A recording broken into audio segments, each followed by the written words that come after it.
Hello, this is Jon Rasmussen. I've previously done a video that was very comprehensive and a little bit too long about the work that I offer. And so I wanted to do a much quicker one here for you. Um, Essentially, there's many people in different cultures from around the world since the beginning of humanity, as far as anyone knows, that have had or were born with the ability to kind of figure things out that other people couldn't, or communicate with nature, physical and non physical, in a way that could be helpful to the village, get new ideas, learn how to work with nature, to feed the village, to house the village, to hunt, whatever it was. And these people are still being born. I was born with these kinds of sensitivities, ability to pick up on things that were largely otherwise unconscious or subconscious. Um, and then, ideally, these people would get training that would allow us to use these gifts in very specific ways that are safe and effective for myself and for my clients. And fortunately, at some point in my life, I was able to get that training and to be initiated by or connected to a long lineage of these kinds of shamans or medicine people, and have that as a kind of backup, a way to be, a team, I call it, that helps us to do this work and to sort of stay out of the way as, physically focused humans that we are, because we have to dance between the worlds. We have to live in the world as well as we can under the conditions that exist, and at the same time be able to connect to sort of these non-local uh, worlds, if you will, and bring back information, knowledge, energy, things that can be helpful. And so, and it also helped that I had some death experiences when I was younger, and this is a very classic form of initiation as well. It's kind of the hard way, but it is a way to visit the non-local, non-physical worlds and come back and have that as part of our experience and our knowledge base. And so I had those experiences. I was trained in many different traditions, spiritual and healing traditions, and ultimately with the Four Winds Society through Dr. Alberto Vialdo and the Caro primarily tribe in Peru in the Andes. And this is the basis of what I do. And I have a lot of training in psychology and sociology and anthropology and a lot of other things that come into the mix, as well as, you know, the sort of most modern technical parts of humanity. And so I bring all that together as much as I possibly can in each and every session. And when someone calls me for a session, what it is, it could be about anything. And it's typically about something that they're struggling with. Somebody is wanting a certain experience in their health, relationships, work, resources. That's essentially all of life, and is having trouble getting those. And it could come up as patterns. They keep getting into the same kind of relationship. They keep having the same difficulties with health or work. And essentially, there's as we're taught, there's only four painful human experiences. So when things are going well, that's great. You're sort of having all the wonderful experiences you want. But where people struggle and seek help is when they're having more painful experiences. And those are essentially categorized as loss, abuse, betrayal, abandonment, neglect, and engulfment. And these experiences could be done to you. You could do it to someone else. You do it to yourself. But it's all the same experience, whether you lose your house, lose your health, lose a job, lose a relationship, lose your car. It's just an experience of loss. So this is a very more archetypal way of working, and how what I do is effective and seems to help people produce results is that there's essentially four layers to our being. There's the literal experiential world. So if you're trying to get healthy, you want to eat better, exercise better, sleep better, right? Make good decisions. That's the sort of physical world and the physical approach. And then there's the psycho-spiritual. So this is all the positive thinking, prayer, meditation, placebo effect, attitude, perceptions, projection, all the psychology and all the sort of spiritual practices. And we know that that can have an impact on your physical real world experiences. And so changes could be made in the physical world, they could be made in the psycho spiritual, and all of that's going to influence or help you create more of the experiences you want. Where my work comes in, and I do some of all of that. I have a lot of knowledge and experience around helping people psycho spiritually and or physically, if you will, um, in real world decisions and things like advice and coaching and things like that. But where the real power of this work comes in is that there's two other layers that are actually influencing your ability to change things on the psycho spiritual or the physical, which is why people say, I've been doing this type of work for a long time, and I call it swimming upstream. They're sort of pushing against deeper influences, and the deeper influences are coming from the mythic layer, which is a subconscious. It's like Jung's collective unconscious, but it's a subconscious set of beliefs or worldviews, myths that really influence and dictate how we view the world and what we do. And it's things like no pain, no gain, or life is a struggle, or life is a school. And essentially, the way creation or the universe works is that it makes you right. Whatever your beliefs and your myths and your worldview are, you're kind of going to continue to get evidence to support them.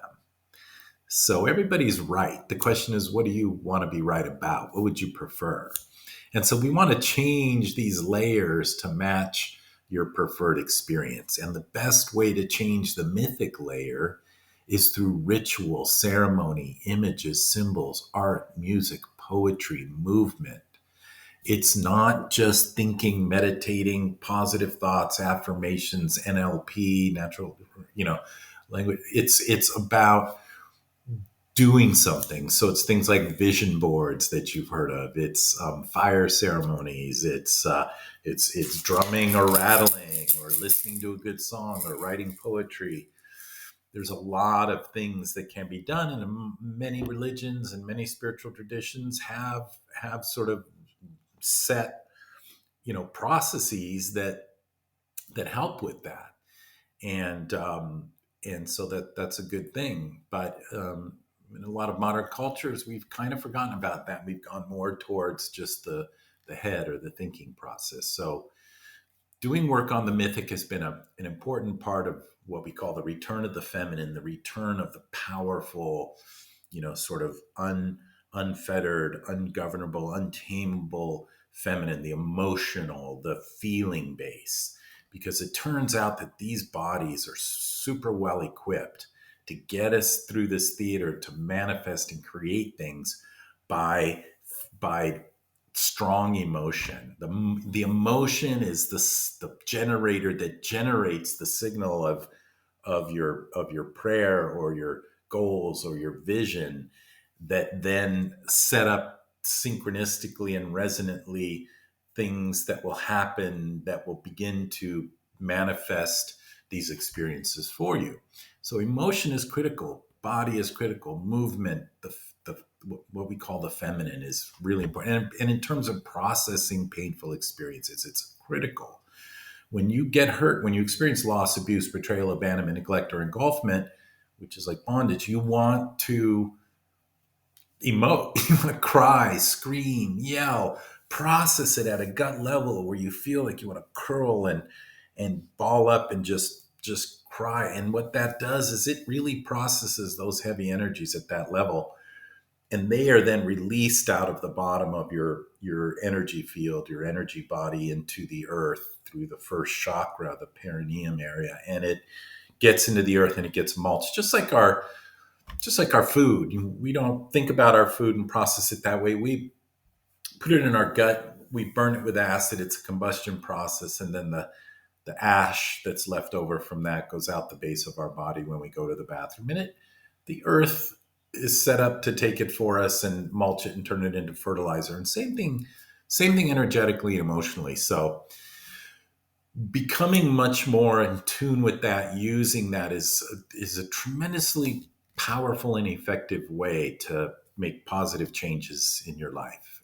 Especially if all the other ways have been not as easy as they could be. We want to make it easier for you to do these other things. Still absolutely critical for you to think well, make the right choices, get good therapy, read and study, and then practice good physical practices and good decision making, discernment, who you hang around with, and so on and so forth, to really make those positive changes in your life. But when people call on me, I really focus on these two layers. I give, helpful information, good therapy at times, but mostly I do the work at the fourth layer, which is kind of the furthest upstream. It's really the influence on the rest of these layers. And this layer, the fourth layer, is called the soul in English. It's called the aura in chakras in Sanskrit. It's anima in Italian. It's lam in French. There's a name in every language for this part of us that's universal, just like there's a name for source or the void or the vacuum energy or God, God, Allah, Dios, doesn't, they're not separate things. They're all one thing with a different language. And so this part of ourselves we call the soul, or the aura and chakras in Sanskrit, is the part of us that actually holds our consciousness, that operates through the brain so we can communicate and have experiences in the world for the time that we're here. But the soul is really beyond this linear space and time, this physical world. It's non-local. And when this physical body's gone, the soul continues on. And they say in the tradition I was taught, it goes up into the eighth chakra, which is this area sort of above the head, and then off it goes. And that's why you see orbs and things sometimes and around cemeteries or things that there might be a lot of spirits, because that's probably what it ends up looking like at times. So if it becomes visible enough. So the soul of yours is a kind of conscious energy. And to the shamans, to people that I've trained with, to many philosophical and spiritual traditions, it cannot wait to come and play in the theater again. And ideally, the experience of life is more heaven on earth than hell on earth, more pleasure than pain, more of the experiences you want, less of the ones you don't want. Then it's great and it's fun and you want to be here, just like a good movie. You don't want it to end. You enjoy it. And interestingly enough, when we go to the movies, we keep it a secret from ourselves that we've ever been to a movie before, that we saw the same actor in a previous movie, and that we know it's all fake. We want to get caught up in the emotion of it and the interest of it. And so we literally are able to do that. Now it's the same thing. The soul does the same thing when it comes into a new body and a new life. It doesn't want to remember necessarily all the previous lives, and that this is all fake and we're all just one. I mean, that's great to transcend at some point if you need to, and remember it's just a movie if it's like horrible and you want to get out. But if you want to be here and you want it to be a good one, and it is a good one, then you just want to enjoy it. And so the thing is, though, that soul also carries with it the unprocessed painful experiences, the loss, abuse, betrayal, abandonment, neglect, engulfment that we didn't cry, scream, yell, and release. So these are where they call the block chakras, or the energy patterns and imprints that the soul can carry. And when we go into a new life, it sort of dictates a match to where we're born, physically, who, what their beliefs are, who our parents are, the myths we're born into again, and things that, they kind of keep influencing and creating very similar experiences that we may have had before.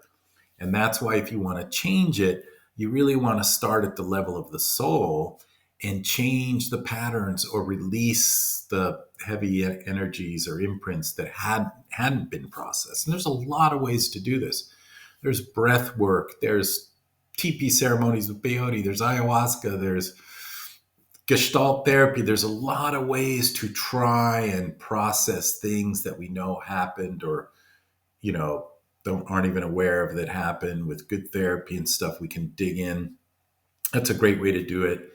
Um, the way I was taught and the connections that I have in this particular piece of work that I do, I use these stones that have been taught by my teacher stones, how to do what's called mikwi in Quechua, which is to combust or digest literally these heavy energies. And so it's a very graceful, you don't have to cry, scream, and yell for 8 hours to get out one painful experience. You put the stones there and it goes back to as many lifetimes as necessary, because the soul doesn't look at things that way. It's outside of ordinary space and time. It's all happening right now. And it's able to actually pull that out for you. Sometimes it can trigger a little physical sensations, emotions, or a lot in a session, but that's just kind of the energy ringing a bell on the way out. We don't need to indulge with it. We just let the team do its work and get that out for you. And so it at least frees you of that influence. And then I have people do a little bit of mythic homework, a little ritual ceremony, blow into a stick and bury it, or create an ancestor altar to keep their influence, their wounds away, or do a soul drama, a dialogue with a part of you that was traumatized and we've returned, so you don't have to have PTSD anymore, that kind of thing. And we're just let you do that, a lot of that work on your own, and then everything else you do tends to have a potentially breakthrough impact on your life. And so, people call me up, we schedule a time, or you send me an email, we schedule a time.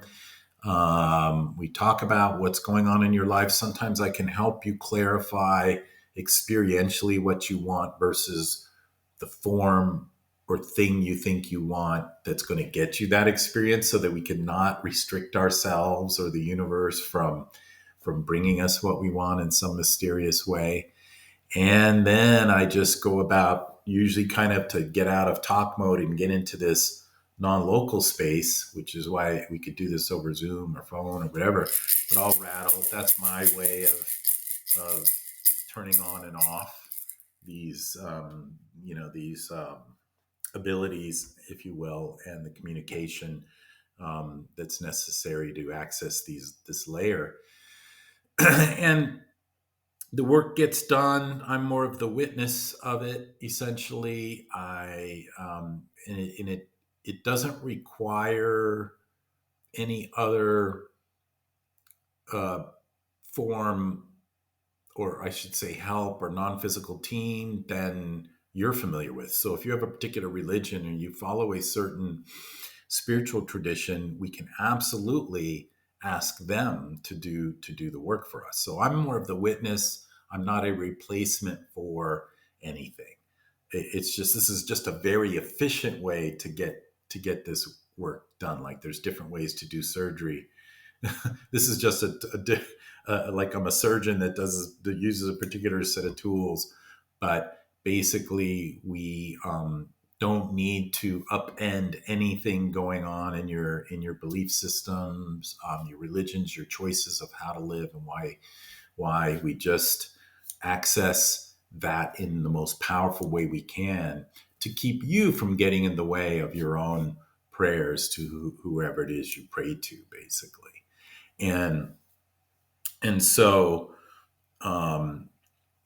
we start, and there's essentially 4 processes that can happen in a session, or if you want multiple sessions. But the first one is, like I said, getting rid of just the heavy wounds and energies. The second process is to get rid of any ancestral wounds and energies that are still living through you and maybe to your children.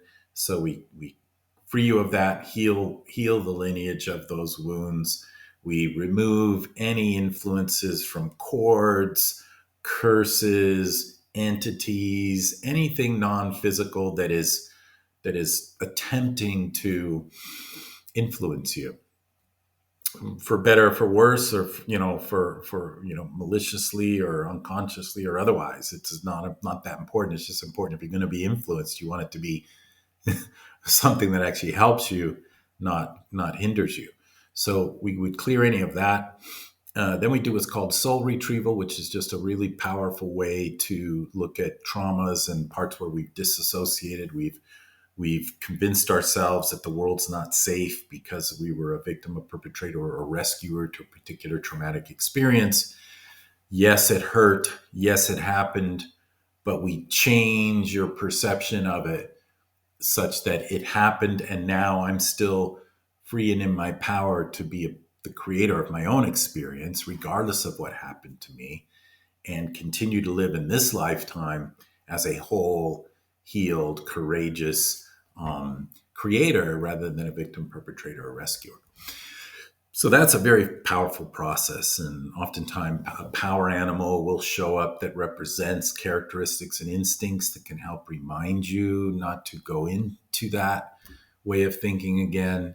And then that sort of at this point frees you up to start to just, have a vision. What experiences do you prefer around, like, health? I want comfort in my body, energy to do what I want to do, feel good, look good, whatever. And then there's relationships. I want to have fun with somebody, or friends or coworkers, whatever. I just want to have all my relationships be as fun and supportive and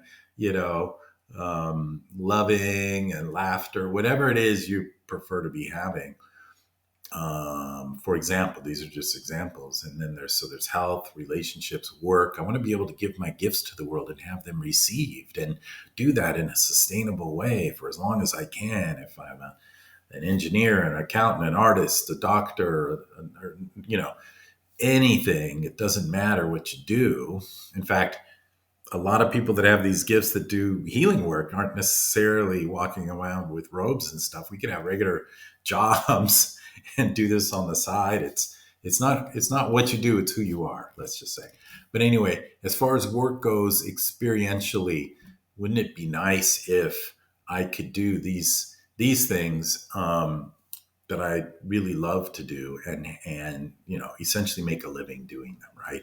And that leads us to kind of resources. I want to have the food, shelter, clothing, a little bit of money, resources I need to do the things I love to do when I want to do them. That's just an example of how we can address each of those aspects of life. And so when you have that and you can articulate that really well, that's good therapy. That's like, that's setting visions and goals. And then, you got to go about step by step in the physical world, making yourself available for those things, or doing the work required to get those things. But you might have these two layers dialed in. Now, what I can do through these processes is go essentially through the timeline where we've been working in the past to heal things. Now we can go into the future.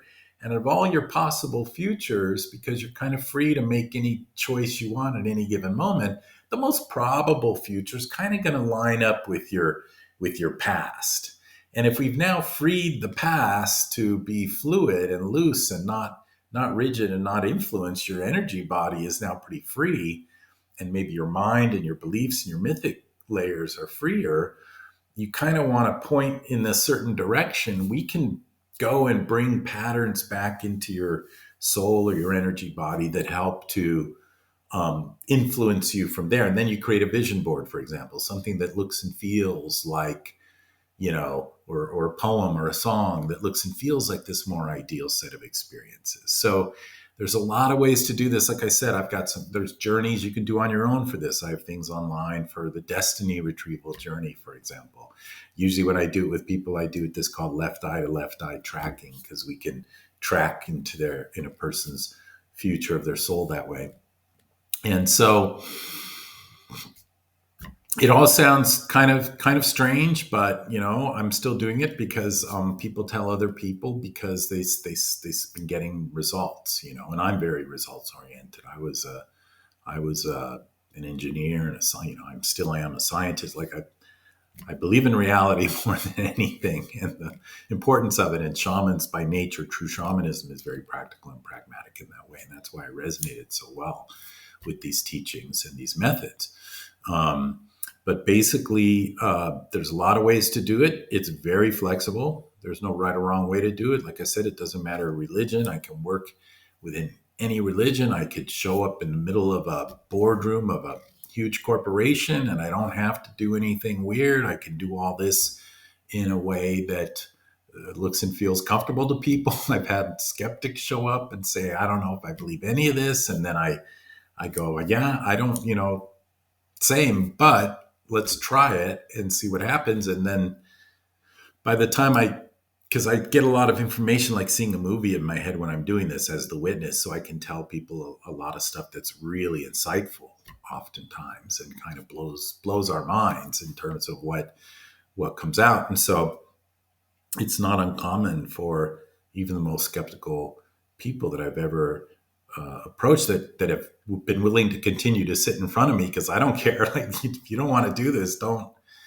Let's not force it. But basically, no matter what the situation, usually uh, we can get something done. So that's it. If you have more questions, go to my website, thesoulalgorithm.com. And you can email me at john@dreamingintobeing.com if you have any questions. I have a lot of other information out there kind of similar to this, but I tried to keep this one a little shorter. I still went too long. But anyway, be well. Take care.